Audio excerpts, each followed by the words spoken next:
तो geometrical optics में सबसे पहले तो हमें ये समझना है, क्योंकि एक तो ये एकदम ही अलग पार्ट है फिजिक्स में, और जिसमें हम लोग लाइट के बारे में स्टडी करने वाले हैं। ठीक है ना। लाइट की कई सारी पार्ट में हम लोग स्टडी करेंगे, जिसमें से सबसे पहला पार्ट जो स्टडी कर रहे हैं वो हम लोग ऑप्टिक्स में स्टडी कर रहे हैं। Optics is basically again study of properties of light. Light जो है डिफरेंट सिचुएशन में डिफरेंट टाइप की प्रॉपर्टीज शो करेगा, और उसमें से कुछ प्रॉपर्टीज हमारी ज्योमेट्रिकल ऑप्टिक्स में आएंगी, कुछ प्रॉपर्टीज वेव ऑप्टिक्स में आएंगी। ठीक है ना। जैसे अगर थोड़ा सा अगर पुरानी हिस्ट्री में जाए तो सबसे पहले न्यूटन ने बोला था लाइट के बारे में, that light is made up of very small particles. इतने स्मॉल पार्टिकल्स हैं कि वो हम अपनी आंखों से नहीं देख सकते हैं। बिकॉज जब न्यूटन ने ये थ्योरी दी थी अपनी, पार्टिकल थ्योरी जिसको बोलते हैं, तब केवल रिफ्लेक्शन, रिफ्रैक्शन और शैडो फॉर्मेशन, ये तीन चीजें थी जो लोगों को नॉर्मली तब तक एक्सपेरिमेंट हुए थे कि लाइट के अंदर रिफ्लेक्शन होता है, लाइट के अंदर रिफ्रैक्शन होता है, और लाइट के अंदर शैडो फॉर्मेशन है। तो क्या था कि ये तीनों कॉन्सेप्ट न्यूटन का जो पार्टिकल थ्योरी था उससे एक्सप्लेन हो जा रहे थे, और फिर न्यूटन ने क्योंकि बोला था तो कोई उसको ऑब्जेक्ट भी नहीं कर पाया। तो सभी ने माना कि भाई लाइट जो है वो पार्टिकल से ही मिलके बना है, light is made up of particle. और जैसे किसी बॉल का ऑब्लिक कोलिजन होता है वॉल के साथ, ठीक वैसे ही लाइट का भी कोलिजन है, लाइट पार्टिकल्स का भी कोलिजन है प्लेन मिरर के साथ। इसीलिए वो लॉज ऑफ रिफ्लेक्शन फॉलो कर रहा है, जिसमें हम लोग बोलते हैं angle of incidence equal to angle of reflection. पढ़ा होगा आप लोगों ने 10th में, बेसिक पॉइंट तो। ठीक है ना। फिर क्या हुआ कि लाइट के पार्टिकल थ्योरी के बाद एक दूसरी थ्योरी आई, जो it was given by Huygens. Huygens ने ये बोला कि light is not made up of particle as Newton has said. He said that light has wave character. Light के अंदर वेव पार्टिकल्स, वेव्स हैं, पार्टिकल्स नहीं है। बट ये था कि न्यूटन ने क्योंकि पार्टिकल बोल रखा था, अभी कोई उसको अपोज कर रहा है तो इट इज डिफिकल्ट जब तक आपके पास कोई प्रूफ नहीं हो। तो हाइगेंस के पास सिर्फ थ्योरी थी, उसके पास उस वक्त प्रूफ नहीं था। उसने अपनी थ्योरी के बेसिस पे सारी चीजें एक्सप्लेन कर रखी थी उस टाइम तक जो भी अवेलेबल थी, रिफ्लेक्शन, रिफ्रैक्शन, शैडो फॉर्मेशन, लेकिन प्रूफ कोई भी नहीं था कि लाइट के अंदर वेव कैरेक्टर है। तो हाइगेंस थ्योरी किसी ने नहीं मानी, ऐसे ही फेंक दी गई कूड़े में, कोई मतलब नहीं। उसके अराउंड 100 ईयर्स के बाद एक एक्सपेरिमेंट हुआ जो हम लोग पढ़ेंगे वेव ऑप्टिक्स चैप्टर में, popularly known as Young's double slit experiment. और तब तक लोगों का ये मानना था कि जो इंटरफेरेंस है ये सिर्फ वेव्स में पॉसिबल है। साउंड वेव्स का इंटरफेरेंस तब तक देख चुके थे सभी लोग। तो इंटरफेरेंस ऑफ लाइट वेव्स का वो एक्सपेरिमेंट था, और देखा कि लाइट के अंदर भी सेम वैसे ही कैरेक्टर आ रहा है जैसे कि साउंड के अंदर आ रहा है। तो लोगों को लगा कि ये ऐसा नहीं, लाइट के अंदर भी वेव कैरेक्टर हो। तो बाद में लोगों को लगा कि नहीं ठीक है, फिर लोगों ने कहा कि ठीक, वेव थ्योरी को ही लेके चलते हैं, तो light is made up of waves. ठीक है ना। मेरा वॉइस नहीं आ रहा है क्या? सोहित सिंह का मैसेज आया है, वॉइस इज नॉट कमिंग। मुझे लगता है क्लियरली आ रहा है सभी को। Yes sir. आ रहा है। Yes.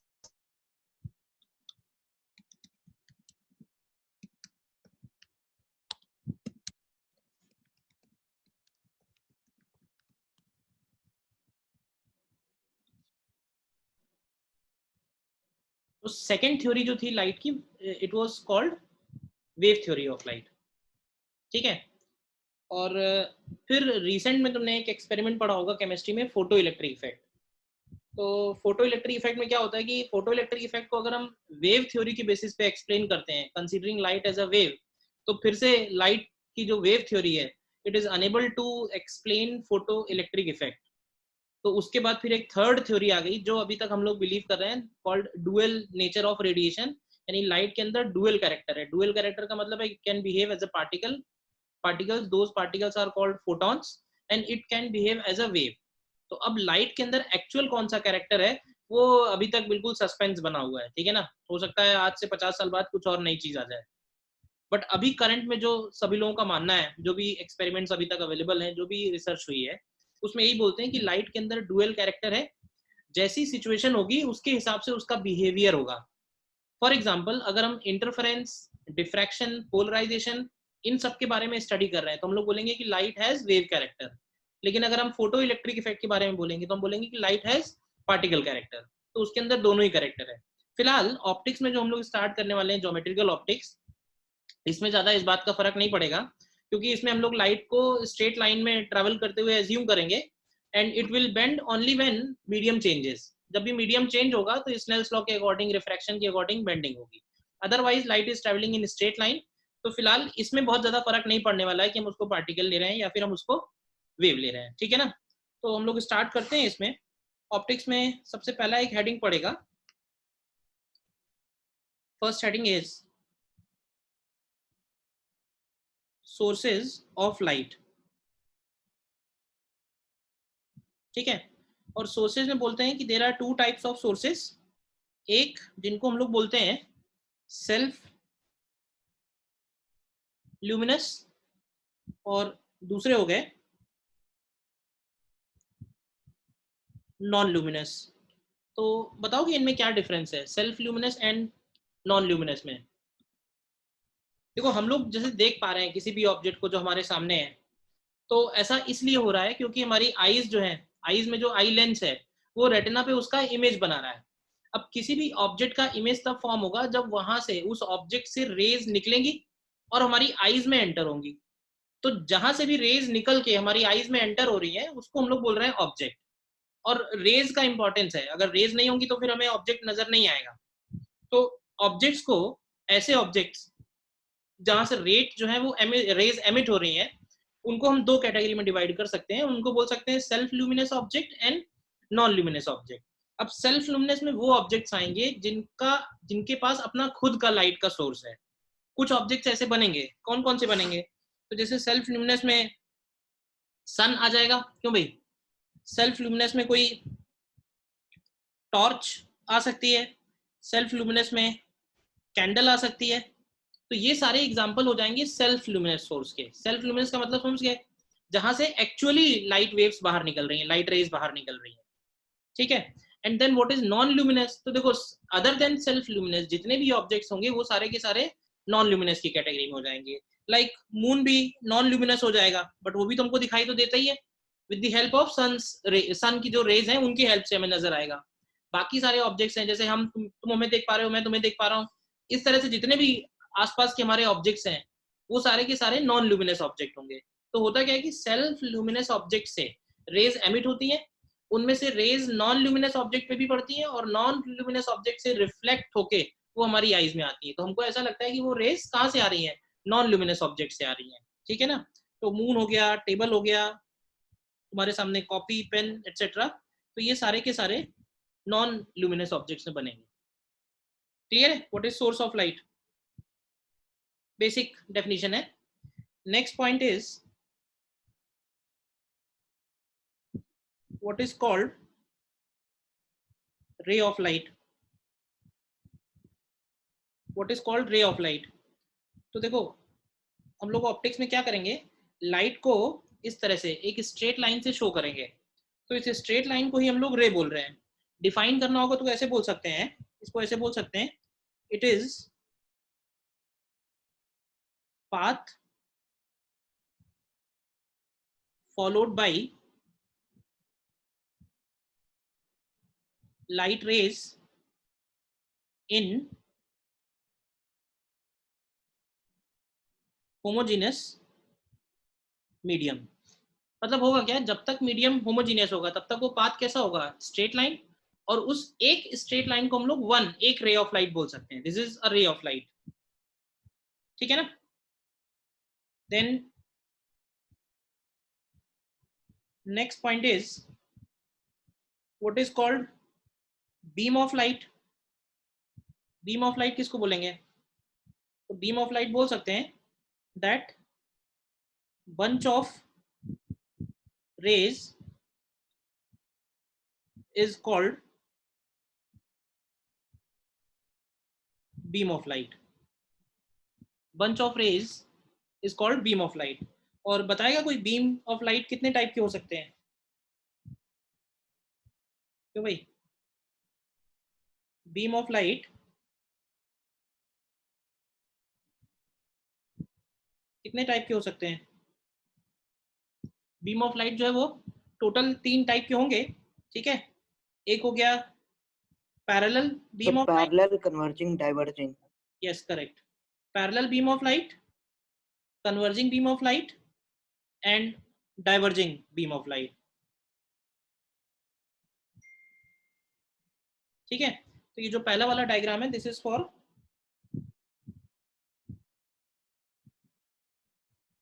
Parallel beam of light. Second वाला जो मैंने बनाया है वो है डाइवर्जिंग का।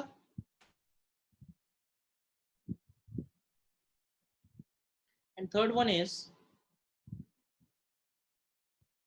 Converging beam of light. ठीक है, तो यहां तक जो बातें हुई हैं उसमें कहीं कोई डाउट है तो बताओ। बेसिक पॉइंट्स हैं सारे के सारे। What is source of light, what is ray of light, what is beam. Beam is basically collection of rays, bunch of rays.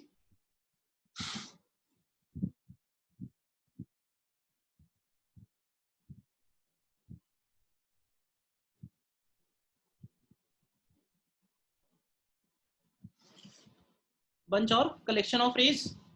And beam तीन टाइप के हो जाएंगे, parallel beam of light, diverging and converging. ठीक है ना। और ध्यान से देखो तो इसमें एक और पॉइंट बोल सकते हैं कि ये जो डाइवर्जिंग है कि जिस पॉइंट से डाइवर्ज होते हुए अपीयर होंगे ना, this is called point of divergence. इसी तरह से ये जो कन्वर्जिंग है, ये जिस पॉइंट पे कन्वर्ज हो रहे हैं that is point of convergence, point of divergence and point of convergence. ठीक है,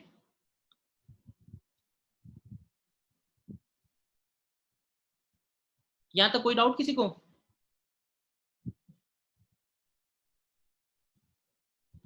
नो सर।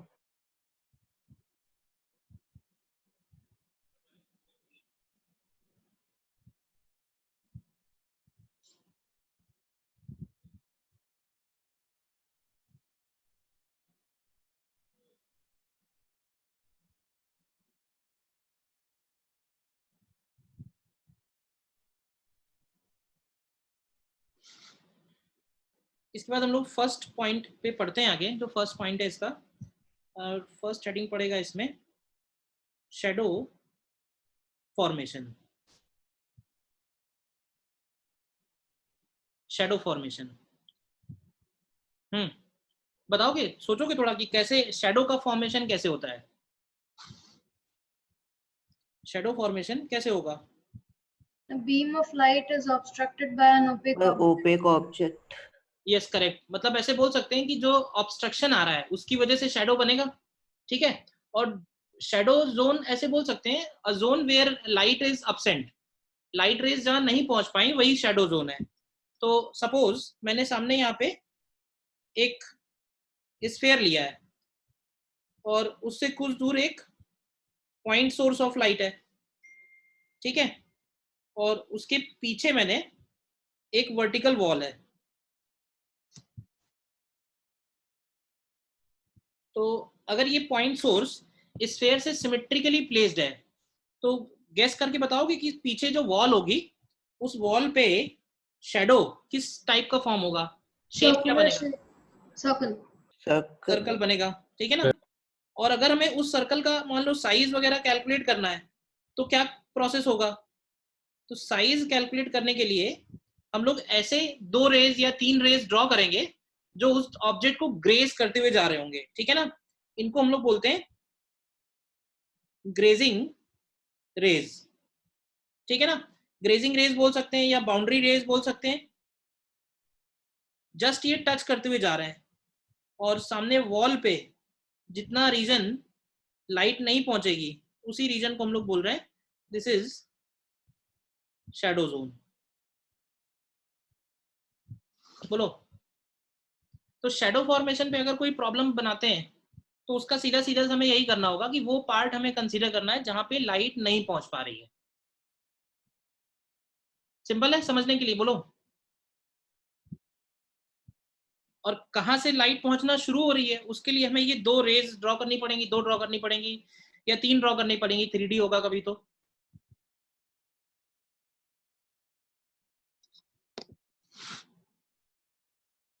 ठीक है ना। तो देखो जैसे इसमें एक मैं छोटा सा क्वेश्चन ले रहा हूं, बताना आंसर।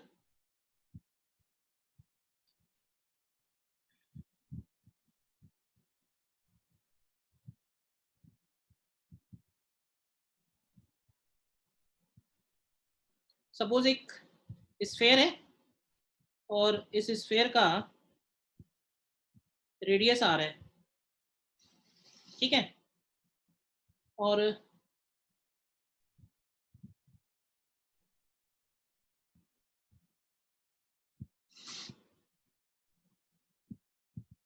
इस स्फेयर को हमने ग्राउंड के ऊपर रखा हुआ है,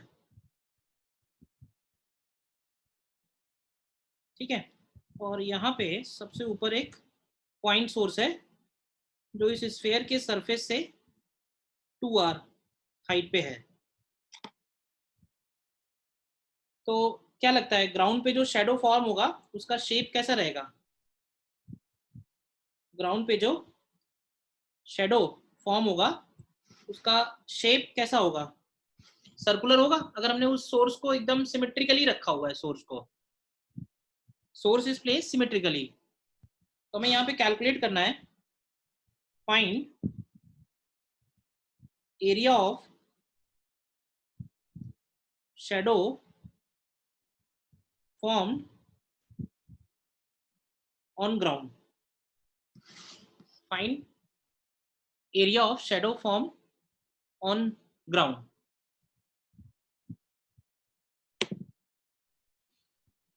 देखो ट्राई करो, पहले बताओ।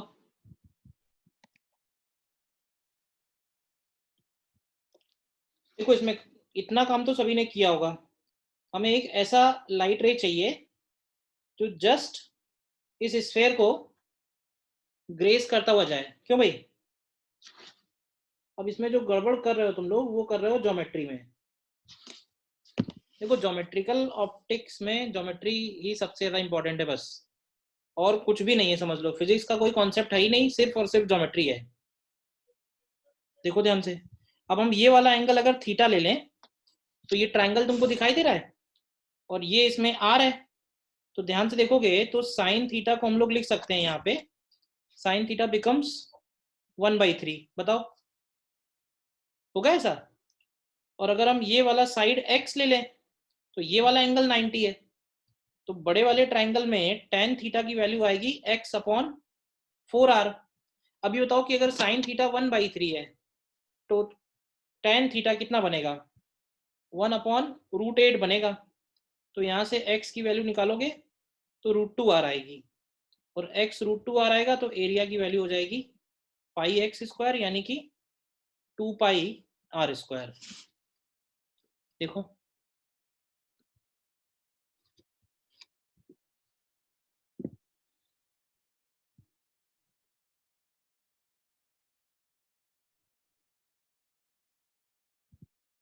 बताओ क्लियर है या नहीं?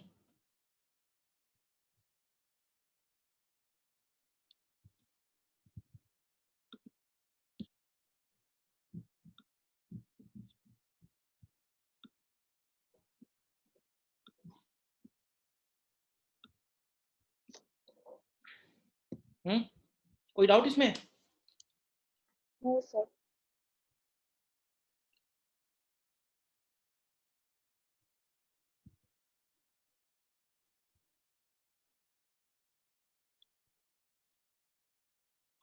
वो एंगल लेने में ही गड़बड़ किया होगा।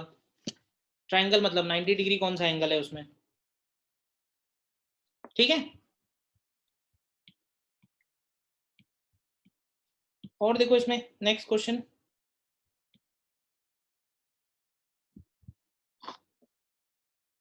नेक्स्ट क्वेश्चन देखो तुम्हारे सामने।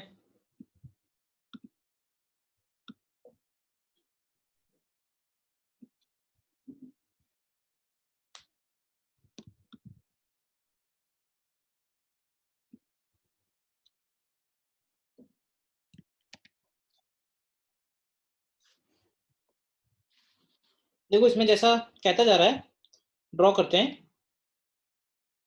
सपोज ये ग्राउंड हो गया, ठीक है, और एक इधर वॉल बना देते हैं।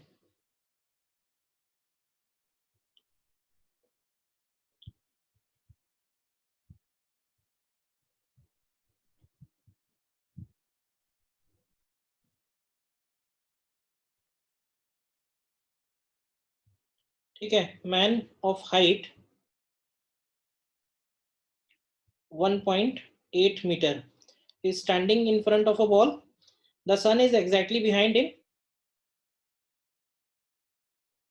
His shadow has a length 1.5 meter on ground and 0.75. अब देखो सन रेज जो आ रही होंगी वो हम लोग एज्यूम कर लेते हैं इस तरह से आ रही होंगी. सपोज देखो ध्यान से, ये सन रेज हो गई. तो अब वॉल पे कितना शेडो है उसका, तो वॉल पे उसका शेडो जो है वो ये वाली लेंथ हो जाएगी. तो वॉल पे कितना शेडो लेंथ है, वॉल पे उसके शेडो का लेंथ है 0.75 मीटर. और ग्राउंड पे शेडो का मतलब है यहाँ से यहाँ का डिस्टेंस. तो ये डिस्टेंस दिया हुआ है 1.5 मीटर. ठीक है. अब कह रहा है कि अगर हम वॉल रिमूव कर दें तो ग्राउंड पे शेडो का लेंथ क्या बनेगा. तो देखो वॉल रिमूव करोगे तो ग्राउंड पे शेडो का लेंथ ये पूरा हो जाएगा, मतलब ये डिस्टेंस x और प्लस 1.5. तो तुम ध्यान से देखो, तुम्हें ज्योमेट्री से कुछ ट्रायंगल्स नजर आ रहे हैं, क्या लिखेंगे. Similar triangle. तो ये बनेगा 1.8 upon total length. Total length कितनी हो जाएगी 1.5 plus x. This is equal to 0.75 upon x. तो यहाँ से x की क्या वैल्यू आती है, क्यों भाई, x की वैल्यू यहाँ से 1.07 मीटर आएगी. तो लेंथ ऑफ शेडो अगर पूरा बताएंगे तो लेंथ ऑफ शेडो हो जाएगा 1.07 एंड प्लस 1.5. तो ये आ जाएगा 2.57 मीटर्स. बोलो कितने लोगों ने कर लिया था ये. देखो आपके पास एक ऑप्शन आ रहे होंगे यस नो, तो आप उस पर यस करोगे तो मेरे पास काउंटिंग आ जाएगी डायरेक्ट. कितने लोगों ने ये आंसर निकाल लिया था मेरे बताने से पहले.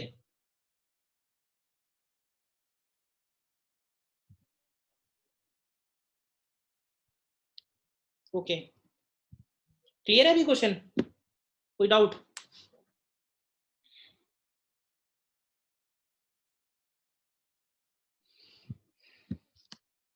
क्लियर है.